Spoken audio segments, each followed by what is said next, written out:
Hello and welcome back to Season 2 of Ultimate Voices Europe, the EUF's not so new anymore diversity podcast.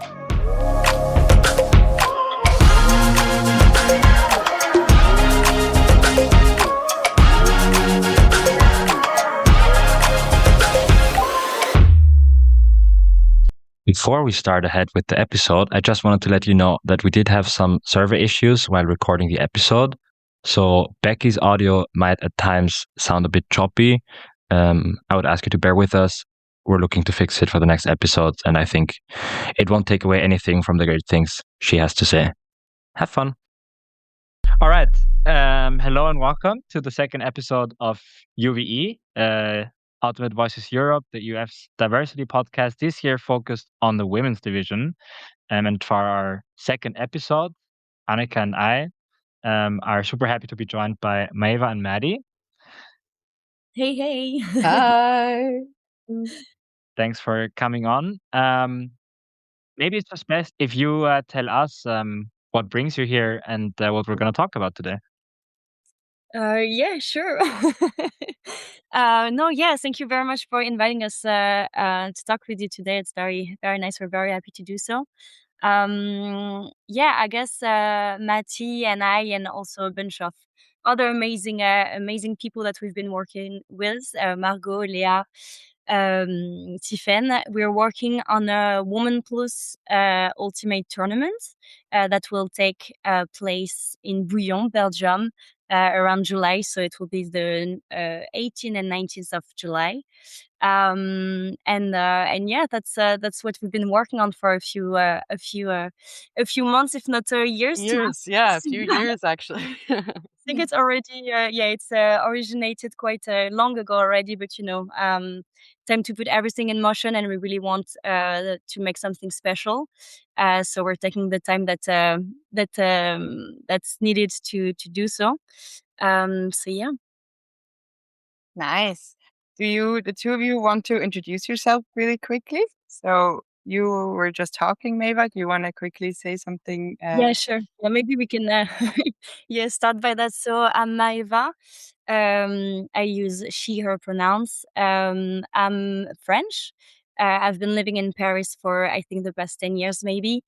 So playing with Paris, Paris team, so PUC. I've been coaching also a little bit in this club. But now I'm more focused in the women division, since I've been playing for the past 2 years with Moon Cup on the international level. Very excited for the club season this year. And I've also been part of the French women team in Portimao, and for the past few years also. That's me summed up. And maybe out of Frisbee, I'm a project manager. I work for a creative agency. For working for different brands and making sure that everything is well done from the beginning to the start and delivering project. That's what I'm doing. I'll pass it to Matti. Hi, my name is Maddie. I'm from the United States, originally from Atlanta, Georgia, but I've been living in Paris for the past few years. I started playing with Yaka when I moved to Paris, and I really, really loved playing in the women's division. I played in the women's division in college in New York. I've also played on mixed teams as well. And Maeva and I met during the World's National Circuit in Australia, and we both played on Team France, which was awesome. And I really love investing in European women's ultimate. It's been such a joy. And in my real life, I am finishing my master's. I'm graduating in a month from the American University of Paris with a global communications degree, and I'm open for work if anyone's looking to hire. Aside from that, I also volunteer with Play Coach Grow, which is another women's division institution on the European level as well. Nice. Very nice. Something we've also mentioned before on this podcast as a good practice. Nice. Well, thanks for coming on once again. Maeva, you already said that you've been working on this actually for a couple of years now, as you said. So you said it's going to be a high-level women's only tournament. What was the idea behind it? Like, what's the motivation to start a multi-year project like this? Yeah, well, it's actually originated just after the Worlds in Australia, so the one we met and played with Matty. And basically, like at the very end of the tournament, I guess as half of the Frisbee player there, everyone went to Byron Bay, so a little bit lower on the coast. And during this week of vacation after the tournament, I met with some players, and for example, with Sophie Rumpelt, who's playing for the German team. And it was just such a joy to meet her, and we got along so well. And I just realized at that moment, I was like, this is kind of crazy that we've literally spent a whole season playing the exact same tournament, doing everything, like, yeah, all the same weekends. And the very first time that we start talking and we start realizing that we get along is a week after the World Championship. So we're just in a bar and we're just like, this is crazy. How is this happening? This is not normal, blah, blah, blah, blah. And then I don't know, the idea started popping in my head, but it just stayed there for a few months until, I don't know, I bring this up with Matty when we were on the in Barcelona, I think a few months after for a tournament there, and I just started talking to her about this. I was like, "Do you like? I don't know. Like, we should do something about it. This is like such a shame that we have all this like pool of amazing players in Europe, but we don't feel really the connection between each other. Like we're just like all very super into like our own club or our national team, and everyone is, and as we should, I guess, when you prepare for a big season. But it's just such a shame that we're just like always walking across, let's say, like and not really meeting. It's starting to this idea of like creating a space that was high level, but that was also allowing for space for people to meet and connect and develop the community. So that's kind of how it started. And I talked to it about Matty, and Matty with her super enthusiasm that I absolutely adore. She was like, "We have to do this." So when she said that, we were like, "Okay, well, I guess this is in motion." And yeah, I guess that's how it started. I don't know, Matty, if you want to add anything more on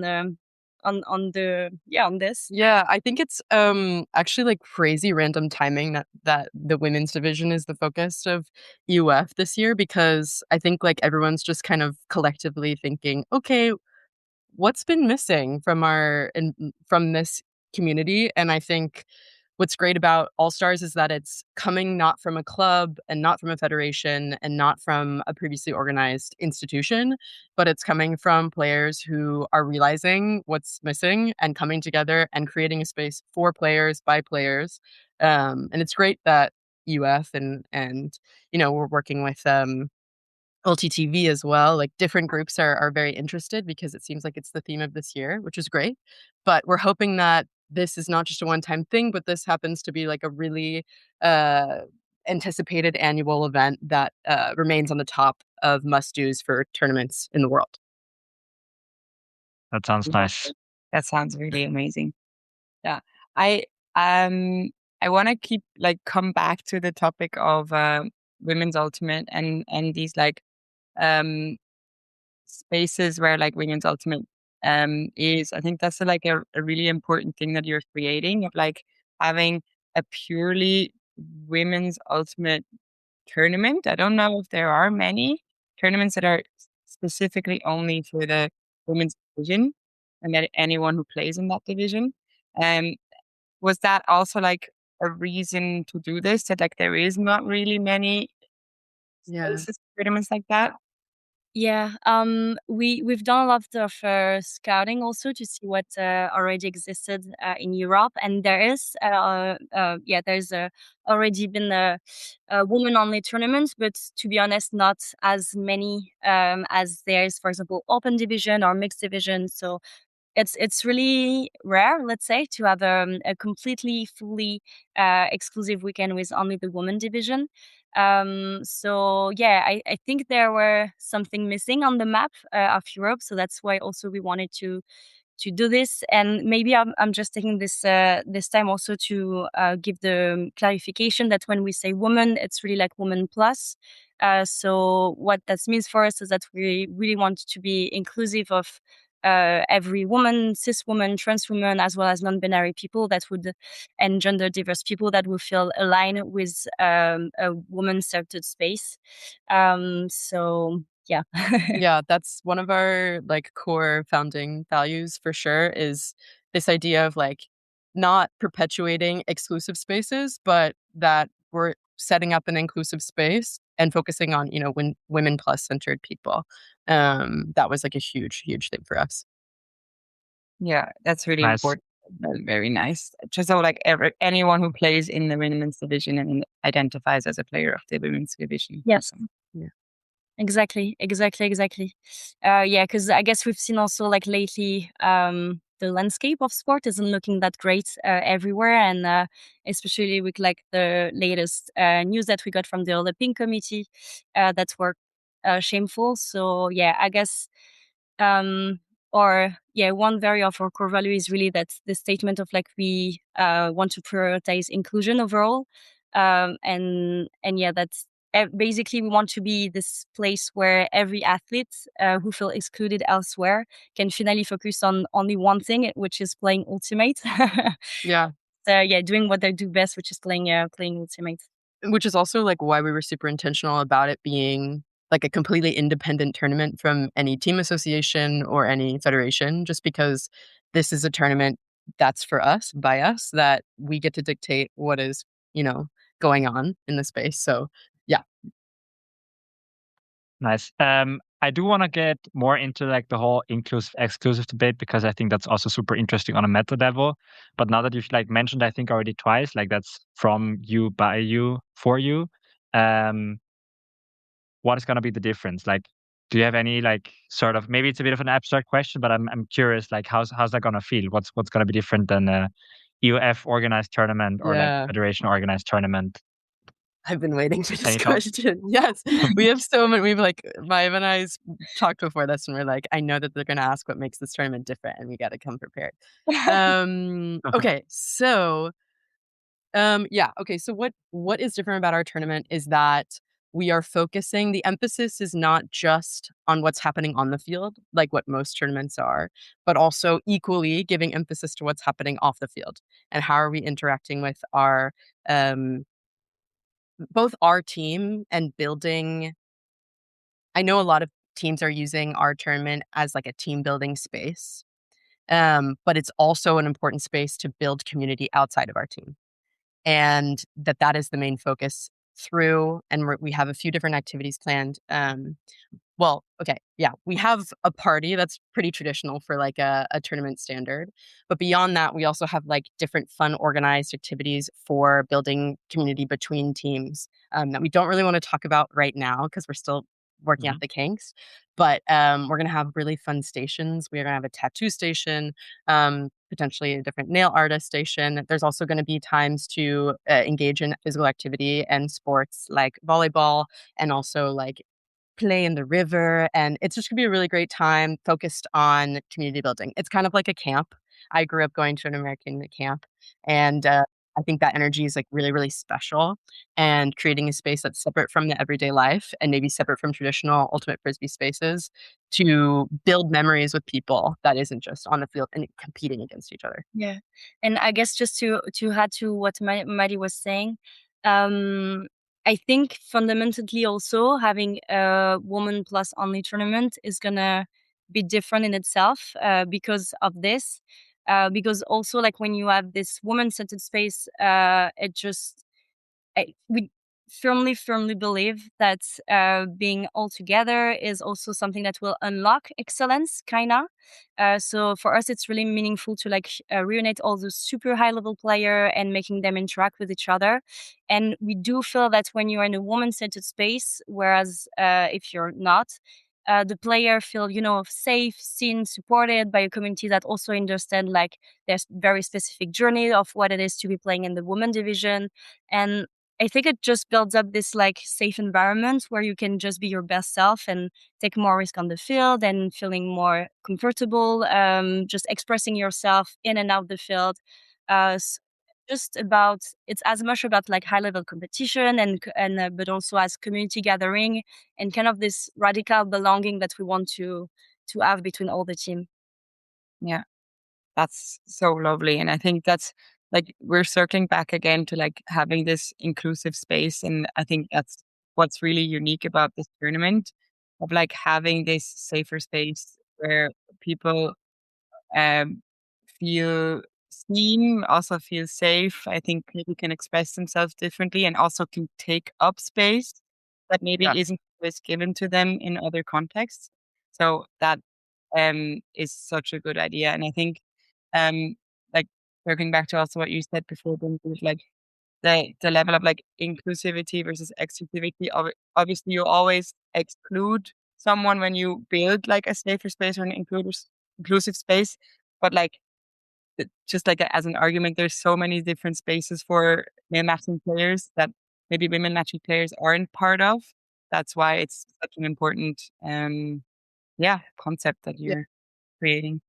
I also want to mention that like when we think about like specific affinity spaces or like specific spaces of inclusion, especially with regards to how traditional tournaments are set up, a lot of times we've recognized that the women's division kind of gets the shorter end of the stick. And what I mean by that is poorly timed finals where, you know, the final match is not conducive to the tournament schedule, and that leads it to being not very well attended by guests or by people in general, that people, you know, will really come to see the men's division and see that final, and that tends to take the priority of a traditional tournament. Whereas now in this women's division or women's plus tournament, there's no question of those dynamics. We're all on the equal playing field and we're all invested in each other's high level play. Yeah, no, I love that. There's so many tournaments where that happens, where like the women's finals put in different timings, or like I played a tournament where like they stopped all other games except for the 3-4 game of the men's division, and all the photographers went to the 3-4 game of the men's division. And like things like that or open division. Yeah, just suck, I guess. But yeah, mentioning the open division, I think also an interesting thing, because that's the division is kind of different to the women's division, because the women's division itself is also kind of inclusive but also excluding male matching players, whereas the open division doesn't. Which I think is also like an interesting thing to talk about. I think that makes a lot of sense technically, right? Like technically the open division is an open division, but practically it's really not, like especially at higher level. If we look at all the open teams are basically men's teams.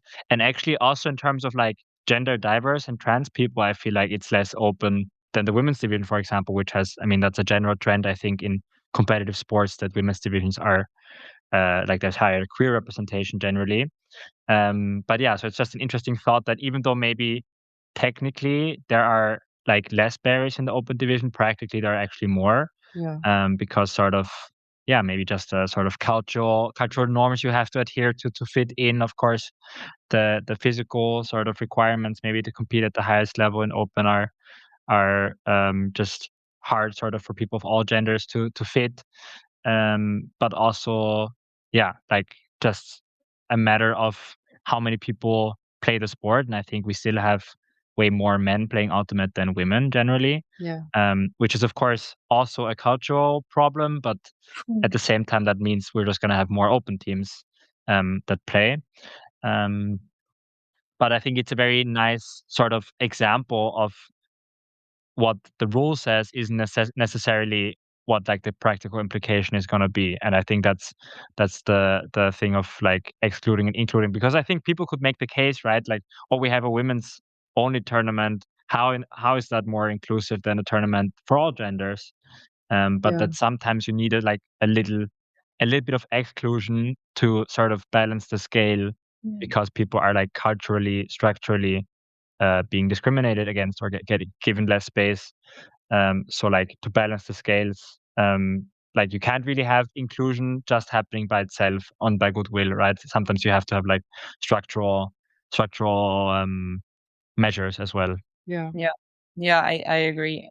I think there's a really interesting like paragraph in the Swiss equality law where like it's not only about equality, it's about equity, and like measures that actually support one gender that might be discriminated against in certain aspects, they don't count as like uneven treatment.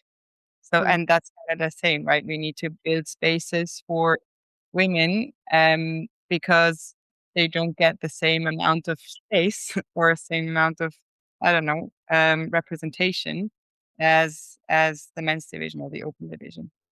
Yeah.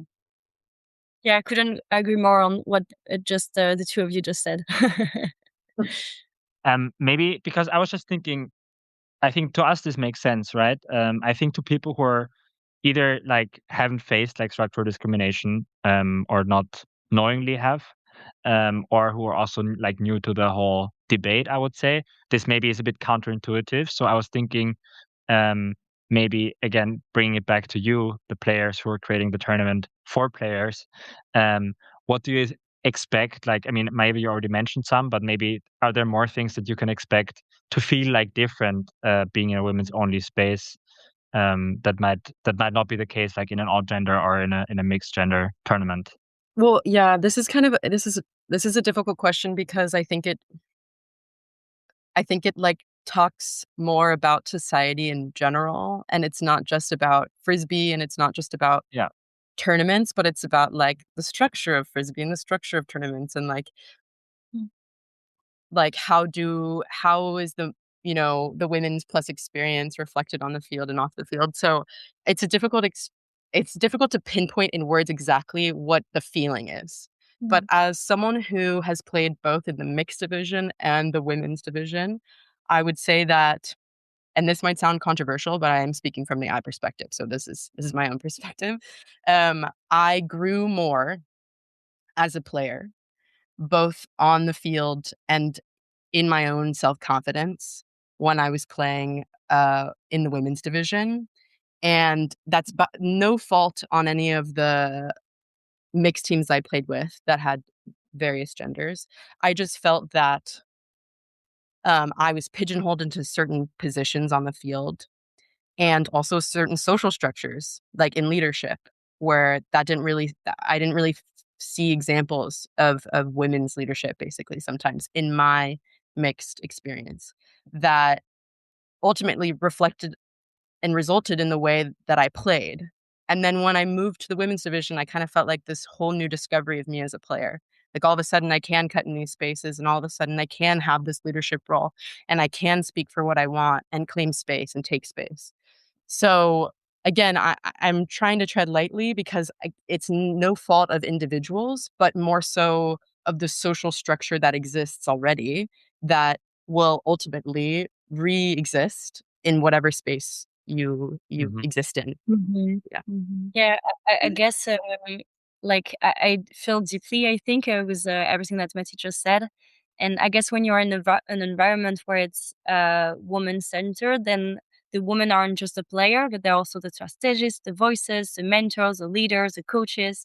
So it's just a space where the community also wants you to succeed. It's like everyone is pushing for each other and everyone has your back, like unconditionally, and that's it's what's also make it different. And I guess when also this is something like this unmystical feeling. I don't know if I'm pronouncing this right, but like the sisterhood feeling that you get when you're playing in the women division is just completely unmatched. And I think that's what's make it very special too. Yeah, I agree. I don't play in the women's division anymore this season and last season, but I think, can you talk about the women's division or any like woman plus like space? It's just a different feeling, and I think it's a feeling of being able to express yourself differently. I think, yeah, to be a woman, like you said, kind of a mystical feeling, Yeah. but also like I think it's also, yeah, expressing yourself, taking space, but also just a little bit. And again, I'm also saying this with hesitation, feeling safe, like physically safe, but psychologically safe, and like there's just, yeah, I don't really know how to phrase No, this. I think that's like a really important. Yes, I see, I hear where you're coming from, and I think that's also like, I think why we're also emphasizing that this is a women's plus space is that it's important to be explicit and transparent about and set intentions for the tournament and the space that we're trying to make. And like there's a sense of safety where everyone agrees on a contract, like, oh, we're going in this weekend knowing that this space is going to have various opinions and various perspectives and various life experiences. And like, by signing up for this, I'm signing up for this contract. And we're coming with mutual respect. And there's a sense of safety that comes with that I think that is not afforded to regular mainstream tournaments, where you don't really know kind of the environment you're walking into. You kind of have to assume these kind of gender roles or gender norms. Whereas this tournament, I guess another reason why it sets us apart is that you're going in knowing fully what you're going to expect, kind of. Yeah. That's a good point. And it is a thing also in Ultimate that like things happen where people feel unsafe and people have reason to feel unsafe. And I'm not saying that doesn't happen also in like, I don't know, in a women's plus space, but it is a safer space when there's less men. And that's like just also statistically also not. Yeah. Maybe I'm drifting away from the topic, but it just made me think about something that I've talked with different people also. But I think Ultimate Frisbee, because it's so how to say that, open-minded, and I think compared to all of the other sports maybe that there is, it's just like a little bit more up to date with like everything that is happening in the world. And I don't know, it just felt like a very much more inclusive space than other maybe other sports can provide. But because of this, I think we're sometimes a little bit how to say that, I don't know, it just because it's supposed to be so safe and we are taking pride in having such a safe environment, then sometimes stuff happen that isn't what should be happening. And then it's like, oh, what? Like, it's just like, I feel it's very important for us that, yes, maybe we are more advanced, let's say. This is not the right phrasing to say that, but we are more Aggressive, maybe. Yeah, progressive. Thank you very much. Maybe we are more progressive than other sports, but it's not because we are more progressive, then there is still nothing happening, and we should be very much aware of this and careful of this. Sorry, I'm a bit drifting from the original topic.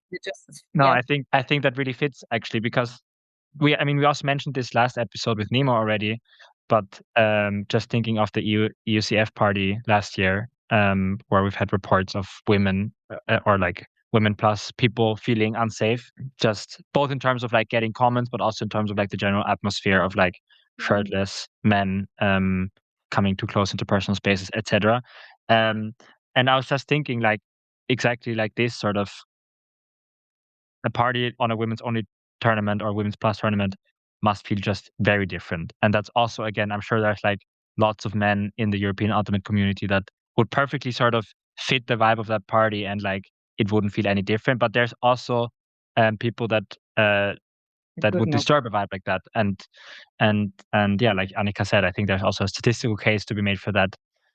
So actually, yeah, I think that's super relevant and also fits with what we've been saying also last year often on the podcast of like, yes, we are quite progressive, but also that almost makes it easier to turn a blind eye to those things that still need to be done. And like also, I guess, sort of sometimes marginalize the experience of people that still like, sometimes it's hard to believe that, oh, you still don't feel included, or you still feel like you're not being given enough space. Aren't we past this kind of thought? But I think that makes it almost even more dangerous. Or then, I don't know, like if a case of misconduct happens, like people would be like, oh, I really can't imagine this person doing that because they're part of our community, right? But as we know, that's not a given. Yeah, I think it's also like something to say that, like, safeguarding is, I think, not taken seriously enough oftentimes in Ultimate. Or like, I know like we're working on it with the EUF a little, but like also like a lot of parties that I go to in Zurich, there's like a safeguarding concept. And I've seen like more and more tournaments where that happens. But I think still, like, again, we kind of hide behind this progressiveness. Like, we can't really even imagine stuff happening within the Ultimate community. Whereas like stuff happens. Mhm. Yeah, we all know it. Yeah, we all know it, and I guess we're just also, I think everyone is super grateful for this little bubble that we have, and how Ultimate Frisbee for me, it's been one of the greatest joy in my life, and bringing me so much, um, bringing me like amazing friendship, amazing adventure, loves, etc. So it's just an amazing place. But we're still, even though it feels so special for all of us, it's still in the world that we live in, and we cannot escape all the structural structural discrimination that there is in the world, so even though it's nice, like it's still part of the actual world in the state that it is. And so yeah, it would be a mistake to think that we are not hit by those two. Yeah, for sure. And like, yeah, just with all of that in mind, I think it's so amazing that there is going to be a tournament that is like a safer space for people where yeah, and like maybe this is a silly question and I'm kind of embarrassed to ask it. What are your thoughts on like male coaches and physios and stuff? Can they come to your tournament? Is there like a rule on this? I think our team feels a little bit divided on what that would look like. I am kind of for the opinion of like really keeping it a majority, like an overwhelmingly majority women plus presence. And like we, for example, and like later on we'll talk about this, but we just posted our volunteer form.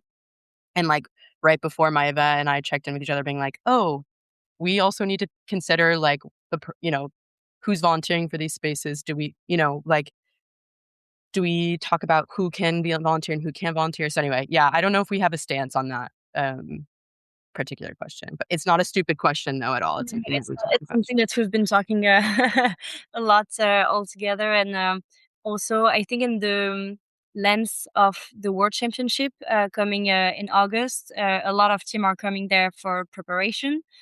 So it also feels complicated to maybe like some of the coaches that are male player, like not allowing them to come might feel difficult also in the general context of the world and preparing for the season. But yeah, so yeah, that's a very ongoing topic. So I don't know if we have a very clear answer on that. Sorry. Yeah, I think like also what's interesting is that during the same weekend, Mooncatchers are doing their own open division tournament, and so it's kind of convenient in the sense that if like these teams that have both women in open divisions, they can come to Belgium at the same time and just send their teams in different spaces. But yeah, keep on the lookout for, I guess, our policy on that. Yeah. Sounds And I mean, I don't know if you probably already thought of that, but maybe as a sort of compromise, you could also just like have all male people do a briefing or something like that, Yeah. or men, and be like, yes, I'm coming. I'm aware this is going to be a women's space. I vowed to like do this and this and that. That's a Sort really of. good idea. That's a really maybe good keep idea. out of certain activities or something, like just be aware of like what kind of space this Yeah. should. I think that would be Or like have a critical masculinity workshop for them while the women do something else. Yeah. I'm writing these down. Sorry. All good. Great All good. suggestions. Yeah, I think the other thing is that like Maiv and I have never run a tournament before ever. And so like we have a lot of assistance from people who have like Tiffen, for example, she's like very in the know about how these things work. And people on our team work in project management and stuff. But I like yeah, I think it would be unjust for us to say that everything's going to go smoothly 100% of the time because this is our first go around and we're just going to try our best. And that, I mean, that's something that we could definitely keep in the pot is that like, this is hopefully an ongoing project and Yeah. we're really hoping for the best and we're putting all of our effort in for a really great first annual go at it, but that we're always going to be open for feedback and that before, during, and after the tournament, we'll have many surveys that go out to see how we can improve in the future. Because again, like we said, we are just players trying to create a player initiative, but we're not professionals. Yeah. That makes sense. Yeah. That makes sense. And you said Yeah. that you have a few players that are like project managers and stuff. I just like when you said that you work in, I think, communication and something creative. Yeah. Yes. Okay. Project creative agency. Okay. Perfect. I just like immediately thought of like your logo and like the whole Insta page and everything, and I think it's so well done. And surely you could use some of like your skills for that. And I think that really Yeah. makes the tournament. I think we're very lucky on that because, as Matthew said, like everyone in the team is kind of related, like going around like this circles, like say. So yeah, me, I'm a project manager. Matthew's she has just this magnificent creative mind, and she's working also like in social medias. Leah is a producer, like an event producer, so that's also helps. So she's more she's in other spheres of life, but yeah, she's a producer, so she knows also how this stuff runs. Then we have someone who's a strategist in real life, and then we have Tiffany who's into like sport development. So yeah, everyone is just very much revolving around those areas. So it's make it a little bit more easy to navigate, let's say. But yeah, but thank you very much for the nice comment on the creative. It's yeah, Mati is the mastermind behind everything. So thanks to her. But yeah, I guess we also really wanted to be mindful about the way we communicate and how we came across. And I feel that sometimes our tournaments maybe like same it's not, I don't know, I've never felt very much aligned with the communication of of all the tournaments. Sometimes it's a bit, it's a bit rough, it's a bit, I don't know. So we really wanted to have like a cohesive image, like all through and through from the beginning to the end. So if it's landing the right way, like then we're very happy. Yeah, I think the other part of like why we rely so much on communication on social media is that no one really knows what this looks like. No one has kind of like done this type of project before, and so we can't rely on legacy and history to do the promotion for us. Like for example, Windmill, I mean, is a legacy tournament, and Elite Invite, I guess, as well. But these tournaments that have existed for years and years and years, and people have such great associations, the promotion kind of does it for themselves. Whereas for us, we have to really, really be heavy on how we're communicating with whom, et cetera, et cetera. Yeah. Yeah. I was just thinking, I think what also beautifully ties into like Project 44 and also like the whole sort of arc of our season of the podcast now is this idea of like the different levels of like sports that also sort of apply when organizing a tournament, right? Because you have the players, you have coaches, you have like staff like physios, etc., media coverage, organization. So I'm sure like not only is this like from players for players like you mentioned, but sort of it makes a difference if the decisions of what the structure, what the activities, what the marketing is going to look like, if those are being made by women or not, right? Yeah. And I think that's like something Yeah. that applies to general sport, which is also like we're gonna have episodes on female coaching. We're gonna have our next episode on media coverage, from like a women's perspective, etc. So I think there's like lots of sort of things to go into, but I'm just thinking like it's so cool that you also have like this organizing team of women that think from the perspective of women for Sure. women, because we also had this like conversation with Nemo on the last episode, right? Like it's just a man can be super well intentioned in like fighting for equity, but he's still a man with a male socialization and a male perspective, and so intention is just has a limit at some point, and what you need is lived experience, and that's what you bring like to your own project, which I think is beautiful and important. Thank you. Yeah, thank you for that.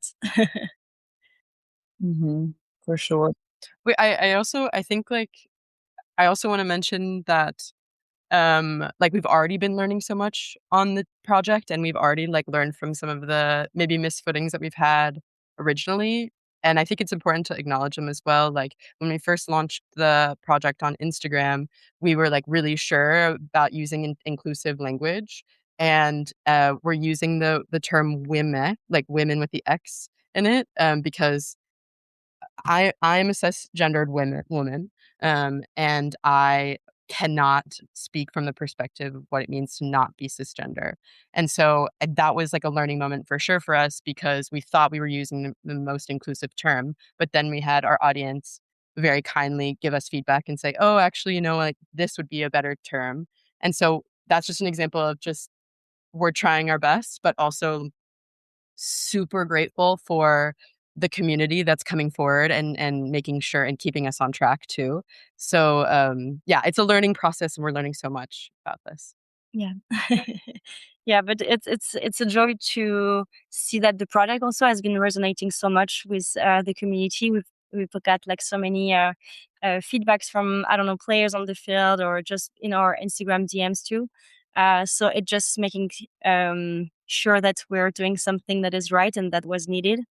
And just like as Matthew said, like having such a kind feedback and comments from the community and to like help us grow is just I don't know. I guess this is why we're all doing this. So that's very nice to feel and to see the support. Mm-hmm. Yeah. Lovely. Yeah, that's very nice. Yeah. I was thinking, because of course your tournament is also EUF sanctioned. Now you're gathering experience of like what it needs to have this tournament and to have it like feel good and have it be a safer space, etc. And while your tournament is like super unique, it's still like an EUF sanctioned tournament, right? And I was thinking, Yes. are there things that you thought like, oh, we need this in our tournament that you wish other tournaments had and that you would like pass on sort of as a recommendation or as a wish for other tournaments? Yeah, it's true that we are UCS approved, and I think we take some pride also in this because it just shows that this is a very serious tournament, that this is high level, that there's this is like very much a competitive like steps for clubs or pickups, like whoever want to come, but it just like kind of give us the stamp.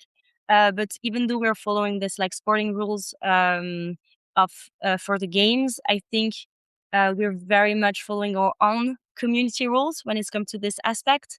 And I guess this is how we're going to make ourselves a bit more different from the usual tournament.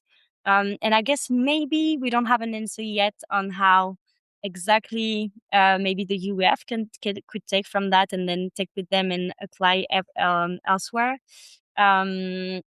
But I don't know, maybe, yeah, I really hope that will be maybe paving the way to a new future within the federal competition, but I'm not sure yet how it's gonna look like.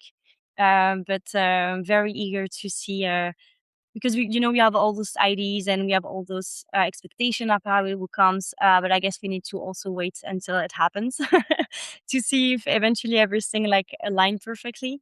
But yeah, let's see. Let's see. I think also maybe, but this is then I guess it's just like ongoing discussion and maybe like bottomless discussion about like the different type of format or how you do like your European tour with like spring, summer, etc. Like it's been. I think we kind of realize that there's also a lot of happening within the season, and sometimes it's just very far away from teams, and especially when you want to grow woman ultimate, I think we have to be mindful of the fact that economically speaking, socially speaking, people playing in the women's divisions aren't maybe the one that have the most funds, and we know how ultimate frisbee is very expensive. And so, for example, it broke my heart when I've come to learn that some teams weren't able to come play the European Championship, even though they were qualified for it, because they didn't had any like enough money to afford the trip. So I think there's so many reflection on that, and I guess our tournament isn't maybe responding to this one, but we really were mindful also about the location, and putting it in Belgium was kind of something that we really want to, because it's near France, Belgium, close to the Netherlands, close to Swiss, close to Italy, etc. So we really wanted something to be central, and that's also identified as like some sort of like key I don't know, key places of European Ultimate. And so people were already like much more inclined to come, and yes. I think I've drifted away against in my in my answer. But yeah, very exciting on how it will come all together. And but what has been great also is that the UF actually reached out to us also about the tournament. So obviously you through the podcast, but also we've been talking with different people in the UF that were very interested in supporting the tournament. So I guess it makes sense also in the general state of mind of they want to really highlight woman ultimate in the next years. Yeah, not sure yet how exactly this will work, but it was just very nice to hear from them and seeing them really want to take part of it and support us. And we felt very heard during those conversations. So yeah, I guess the connection has been made between us and the UF, and I'm sure there's a lot to learn from each other. I would say the other thing that I this is a perfect segue because we're currently looking for sponsors as well. Not to be like, oh, sponsor us, give us money, but like certainly for those institutions that are saying that they want to support women's initiatives and not putting the money where their mouth is, this is a great opportunity to support a women's initiative. So anyway, yeah, we're open to all and any offers. Nice. Let's put that out there. I have one more question about like kind of similar, like because like you're in UCS tournament now, or like the people that are in the series can play the tournament and counting for the series. Did you like think about like what level you wanted? Because you did want to, like you said, you wanted a series tournament, like good teams there.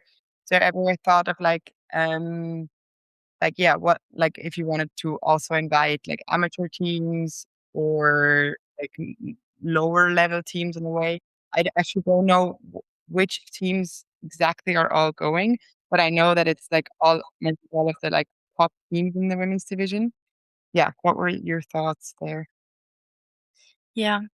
I don't know, Matty, do you want to respond or should I go on this one?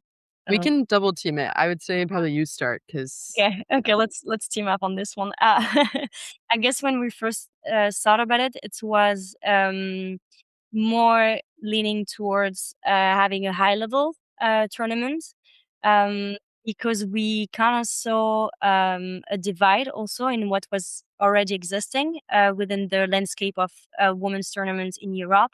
And so you either have those fun and inclusive grassroots events, or those very strict and elitist championships. And so our offer just came as an answer of this divide and being like right in the middle where it's high level, but it's also fun and it's also inclusive. So yeah, I guess that's kind of how it started. And yeah, we don't want excellence to be exclusive. But for this first edition, it's true that we have more of a top level teams. We've already been discussing about ways maybe to integrate that, because I think we really want to push the community forward. And by that, we were thinking maybe having, I don't know, talks or clinics on how to, having like a coaching role model, like within the women teams, etc. But this is like we have all these ideas, but I think that are maybe coming more into year 2 or 3. But this is definitely something that we've thought about. I don't know, Matty, if you want to add on that. yeah, I think it was difficult at the beginning positioning ourselves, because again, it was also like a communication strategy in a way to be like, okay, how do we get the attention from higher level teams, but also remain true to our like inclusive nature. And ultimately, the teams that did sign up did happen to be the top teams in Europe, which I think ultimately did maybe, as a response, maybe some other lower level teams didn't feel like that their level kind of matched, I guess. So, like Maiva said, in the year 2 and 3, hopefully we'll get a lot more interest from teams in general, and that we can expand the scape to accommodate different levels and also make it enjoyable for all teams in general. it was really important for us to have that UCS as certification, because given that it was a club worlds year and also a very packed schedule, it was going to be super hard for us to compete in the tournament schedule without having that accreditation. And so because we had that accreditation, then higher teams were more willing to participate and use those games for their ranking for the end of the year for UCF. So it kind of was like a chicken and egg situation. But after this first year, we're definitely going to figure out how to adapt. Yeah. Yeah, and as legacy, like in the next years, like I would absolutely love to have maybe like, I don't know, 2 divisions and having like, Division 1, Division 2. That would be amazing, honestly. So yeah, let's see what the future brings.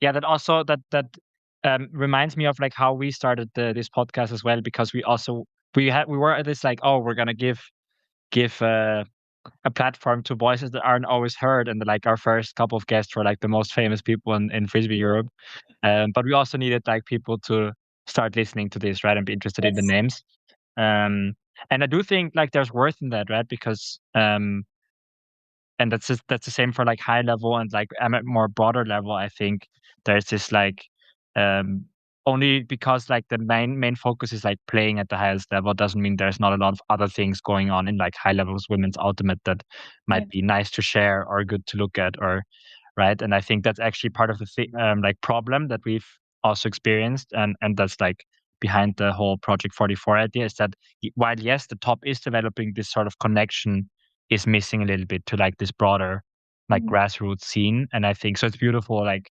to just think about that and like have it in mind, how can we, because I think there's so much potential still in like high level women's ultimate that is like that we could use to like grow the grassroots level as well. But it's hard to do that without like just increasing the load on the high level people that are already doing so much anyway, right? So it's a bit tricky. Yeah, I agree. And also, people like it reminds me like one of the discussion that we had when we were trying to find our positioning too. It's I think like there's so many skilled player in the women division in Europe, and we tend to see that when those very high level player reach ceiling, they're going to America to play. Because there's like more opportunity, more high level, etc. And even though, like, don't get me wrong, like I think it's amazing for the European representation and for them to experience that. It's also like by creating this sort of space like All-Star, it's also a way to make Europe as appealing as the States could be, and showing the world that Europe, yes, there's other stuff happening overseas, but Europe is also so interesting. Should keep your focus on Europe because it's growing more and more, and we have this amazing athlete. And it's also a way to like not retain the talents, because I don't I want them to be free to do whatever they want, but to also give them a spot in Europe where they can shine and be highlighted also. So yeah. It also like this project is riding on the backs of the recent successes of like the women's division on the world stage as well. So we're seeing like the French national team on beach, and also we're seeing players like, for example, Kayla Helton that's playing with Shout this year. Like we are getting more and more recognition globally on the European scene. And it is kind of our dream to be like, okay, now what if instead of all of those like high-end tournaments happening in both North and South America, now we have something like in Europe that's focused on the women's division, that I know this year it's European dominated, but what if in the future years it's an international tournament? Yes. And I think it could be happening because, to be completely honest with you, like we got a lot of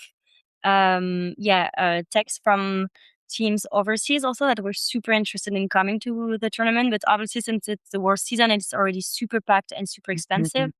They couldn't make the trip. But a lot of them told us that if there were to be a year 2, they would definitely be coming. So I guess we'll this first season to make that happen. Yeah, and I would say like also like stay tuned for this season too, because we might have some of these international players popping up on our fields. So that's exciting. So all right, let's hope that this tournament goes on everyone's bucket list in the future. And I also kind of wanted to say, like concluding our conversation, I first of all wanted to thank you for all of your insights, and secondly, I think like this episode, I thought it like again and again during the episode. I would love for all male matching players to also listen to this, even though we're talking about a women's tournament and women's. I think people could learn a lot from this episode, and also would be nice for everyone to show interest in this tournament, even though maybe not Sure. everyone play it. Thank you so much. Thanks Yeah, for having us. You made me like, I was like, I wanna organize a tournament. Come join us. Yeah, you're welcome to join us. Nice. Maybe I should. Alright.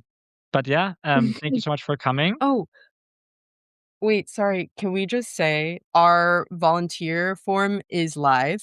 So that we wanted to like also use this space to not only promote our tournament, but also gather interest. And we know that there are a lot of teams that can't play or like don't have the time or whatever, but there's a lot of individual players that have been showing interest. And we need a lot of volunteer help, considering that this is a grassroots player to player initiative. Our volunteer form is live. And if you're interested, please, please, please sign up or, show your interest because we need your help and we'd love to have you here. And you're gonna find that in the show notes of this podcast. Yes. Let's go. All right. Well, then thank you so much. Yeah. Thank you very much. Thank you for having us. That was a blast talking with about all those topics with you. And yeah. See you around. Yes, you're. Okay.